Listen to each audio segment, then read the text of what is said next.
Oh, come, let's sing Ohio's praise and songs through alma mater raise, while our hearts rebounding thrill and joy which death alone can still. Summer's heat or winter's cold, the seasons pass, the years will roll. Time and change will surely show how firm thy friendship, Ohio.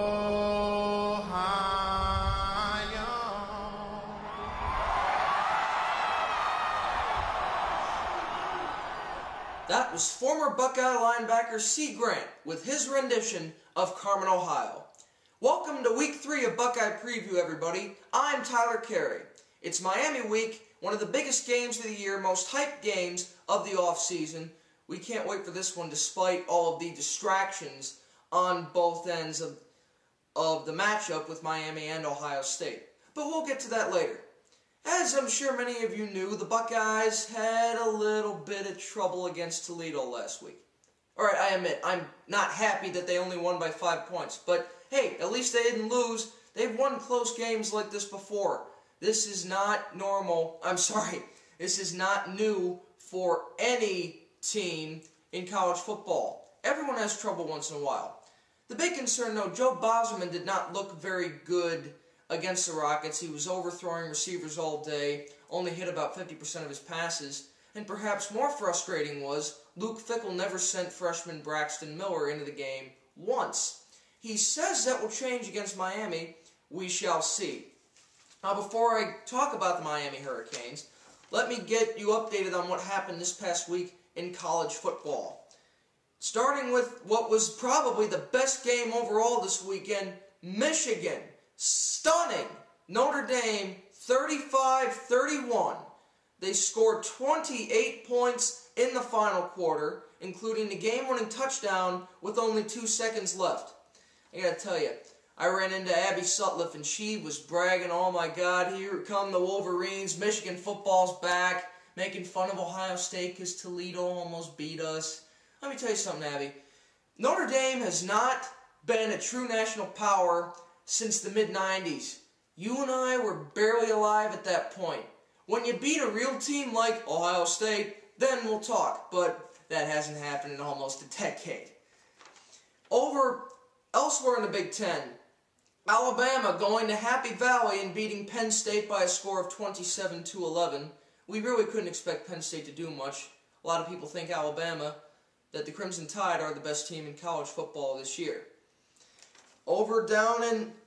Down in the state of Alabama, defending champion Auburn, surviving again, upsetting Mississippi State 41-34 in a game that included a goal line stand in the final seconds. Auburn still not looking that great, but they have now won 17 games in a row, tops in college football.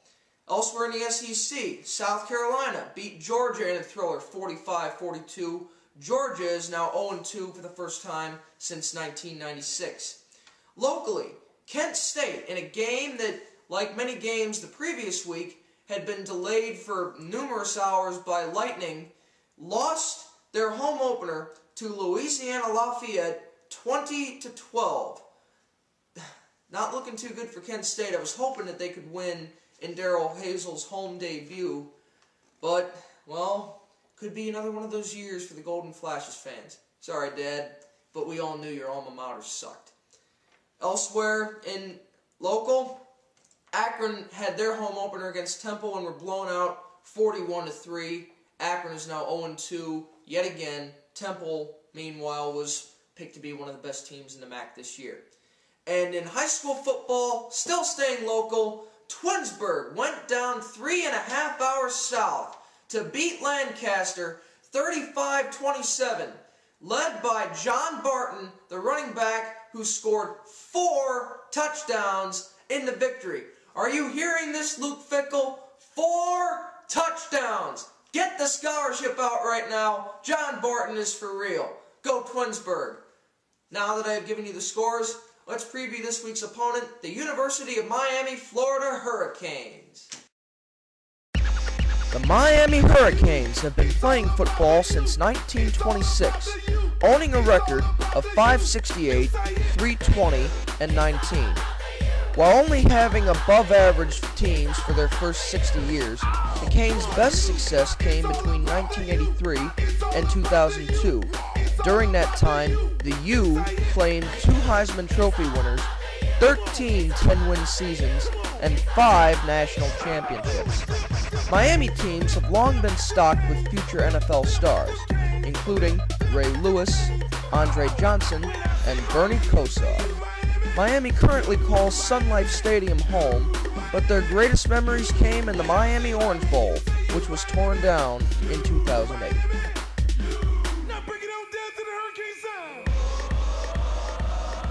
Now, it is quite obvious that Miami has had a lot of success, especially in the past quarter century. But it should be noted that since the 2003 Fiesta Bowl, when our Buckeyes went to Tempe and upset the mighty Hurricanes, they have never even come close to sniffing a national championship. You hear that, Buckeye fans? We wrecked the dynasty! And we should be proud of that. I am proud of that. Now, Miami last year had very high expectations. They came in ranked 13th, and they were supposed to give Ohio State a real challenge, but they were really not a challenge when they went into the Horseshoe in week 2, and the season kind of spiraled out of control from there. They finished just 7-6, and Coach Randy Shannon was fired. This year, they brought in Al Golden from Temple, a very good head coach, and retro too with his outfit with the suit and tie and all. Not seen since the days of Woody Hayes and Bo Schembechler. There it is. But not a whole lot was expected out of them this year. They came in unranked, and now they further hurt themselves, losing to Maryland last Monday, 32-24, and really not looking very good in the process. Several of their players were suspended from their recent scandal. But they do have plenty of talent. Although I think Ohio State is a much better team, if the Buckeyes play the way they did last week against Toledo, without any fire or passion, intensity, the willfulness to play in that game, they're going to be in trouble, especially down in Miami, and when they're getting players such as quarterback Ja'Cory Harris and wide receiver Travis Benjamin back on the field, although Harris might not even start. I do think that the Buckeyes can pull this out, but Miami has plenty of firepower and young, raw talent to hang with them. Don't look for this to be easy come Saturday night. Now, I've already mentioned the scandals, and I will now get to the nickname that the plain dealer has pegged on this game, the ineligible.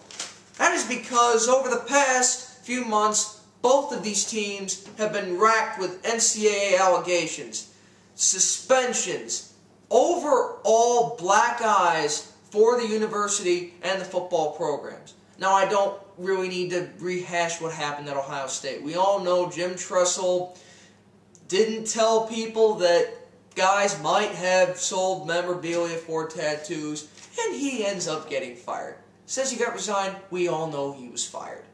Miami, on the other hand, well, let me just say, we all know what Ohio State did was pretty bad. Here's what they're alleging down in Miami. I am going to read from the column of Bill Livingston, the legendary writer for The Plain Dealer. The allegations allege that Nevin Shapiro, who has been a longtime supporter of Miami football and the university, has made several donations, gave the Miami players over the past 10 years numerous benefits such as jewelry, the services of prostitutes, a yacht for sex parties, admission to expensive clubs, use of Shapiro's, homes for other rebels, and bounties for injuring opposing players. Jim Tressel now looks like Mother freaking Teresa. This is unbelievable. On top of, they also allege that he gave about 70 players over the past 10 years thousands of dollars apiece. This guy has plenty of money, and he even tried to get a stripper pole installed in his luxury box at Sun Life Stadium.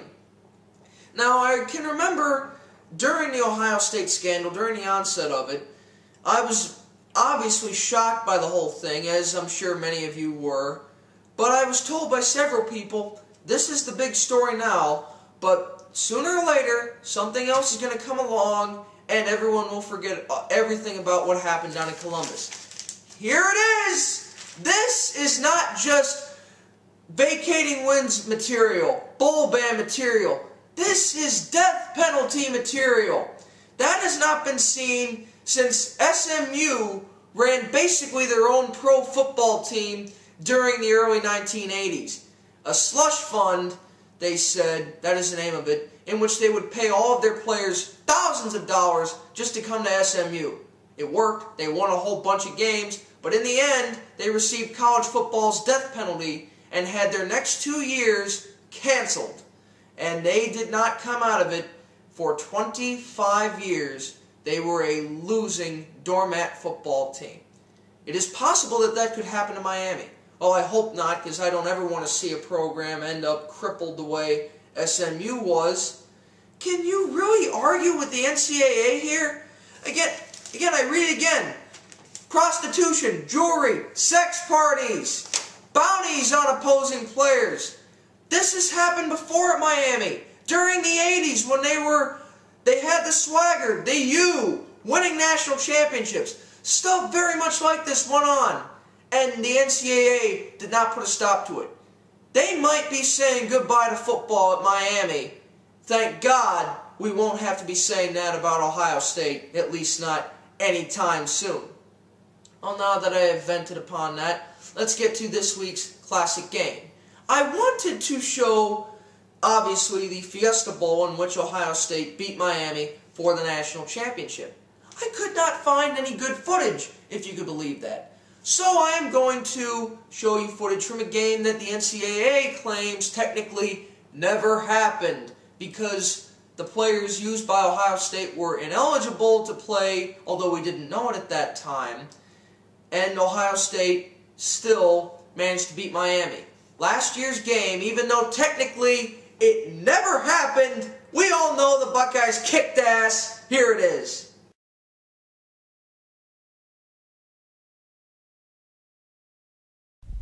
Let's pick up the action in the first quarter. Ja'Cory Harris back to throw, but his pass is tipped and picked off by D lineman Nathan Williams all the way down inside the 10. Make it 3-0 Ohio State, set up a field goal. Later on, 10-3 Miami. Terrell Pryor throwing for DeVere Posey for the touchdown. That would tie the game at 10. Later, 13-10 Ohio State. Harris again, and once again he is picked off, this time by Chimdi Chekwa. Down inside the 20, that would set up another touchdown. It's a 10-point OSU lead. Later, it's still, once again, only a 3-point lead, and Jordan Hall, on the kickoff return, bouncing off several white shirts, would get all the way down inside the 30-yard line, set up a field goal, 6-point OSU lead at the half, and later, the big blow, 9-point OSU lead, Cameron Hayward picks it off, takes it all the way down to the 15-yard line, and that would set up this Terrell Pryor touchdown run. It would make it 33-15 Ohio State. They would go on to win by a score of 36-24, and they would end up going 12-1 on the season. One quick footnote, that was the 4th time in history that Miami and Ohio